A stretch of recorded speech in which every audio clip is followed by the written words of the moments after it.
Fala, família Clube da Bíblia, sejam muito bem-vindos a mais um capítulo de número 14, e o bicho vai pegar agora.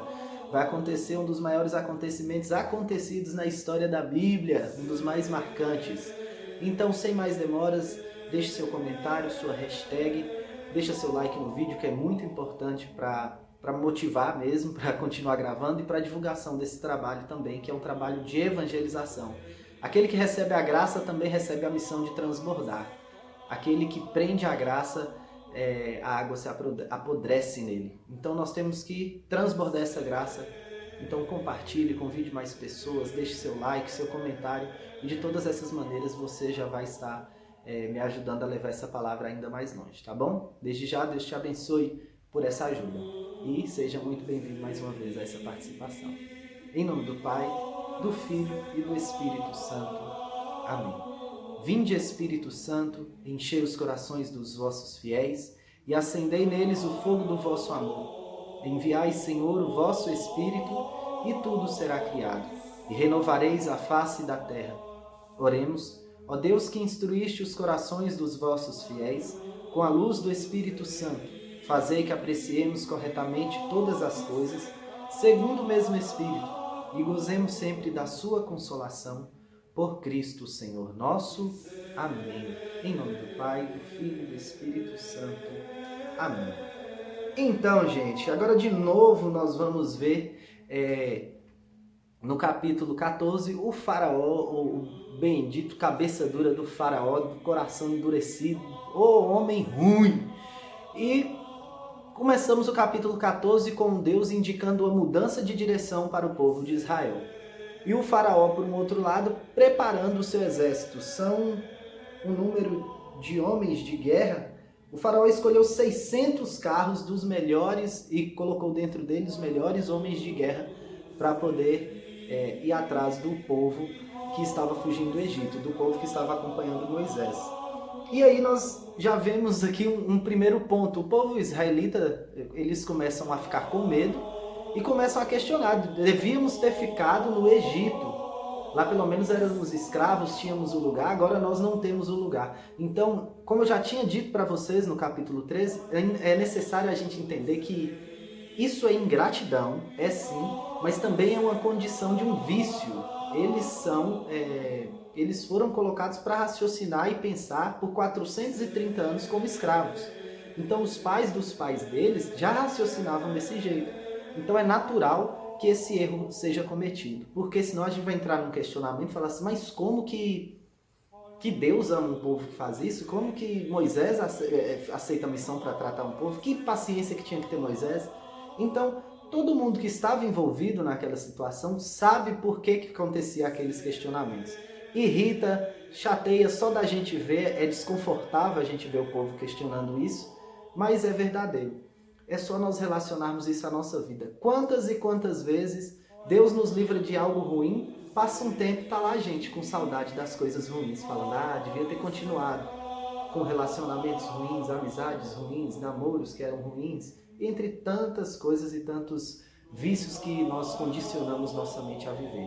Então, escuta a voz de Deus, se liberte disso e não fique questionando as graças de Deus na sua vida. Só aceite e as viva, tá bom? E em resposta para o povo, Moisés disse para que eles tivessem ânimo e confiassem.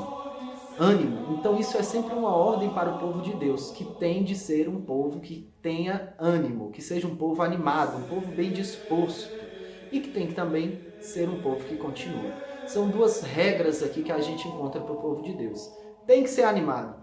Para Deus não serve gente mole, brocochô, aquela coisa lenta. Tem que ser um povo animado.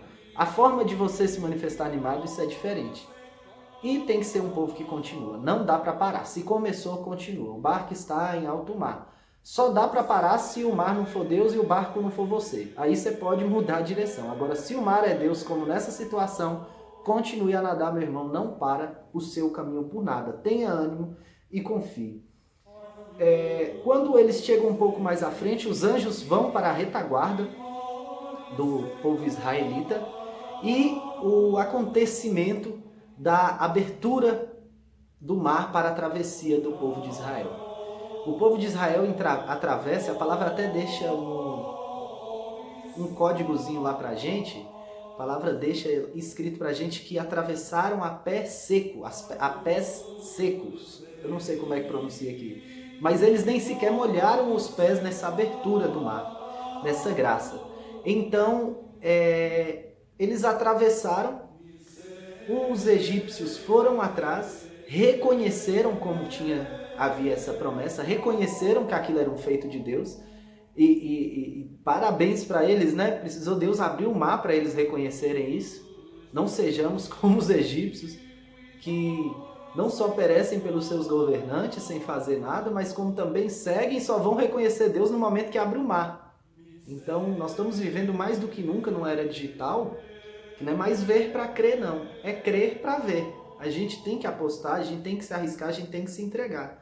Então, não seja cabeça dura como esse povo egípcio, que só na hora que o mar foi fechar em cima deles que foi perceber. E eles foram fugir, né? Eles foram recuar e o mar se fechou. O povo de Israel viu o grande poder concedido a Moisés e confiou nele. Outra coisa aqui também muito engraçada. Isso lá é momento para o povo poder ver e confiar. Já devia estar confiando desde muito tempo, desde o anúncio, desde antes de chegar a praga. Se você clama por liberdade e chega alguém para te libertar, você tem que acreditar que é a graça é de Deus.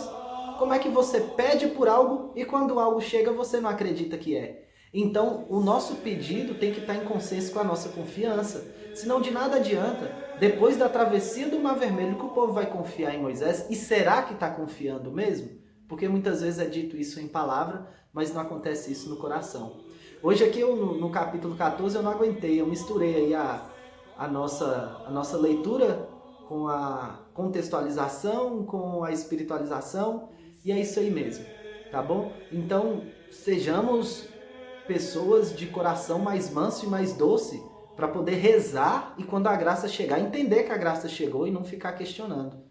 Deus tem sede pelas obras que Ele quer fazer através da gente. Então, que nós possamos ser mais bem dispostos a essa graça. Deus abençoe e a gente se vê na segunda-feira no próximo capítulo.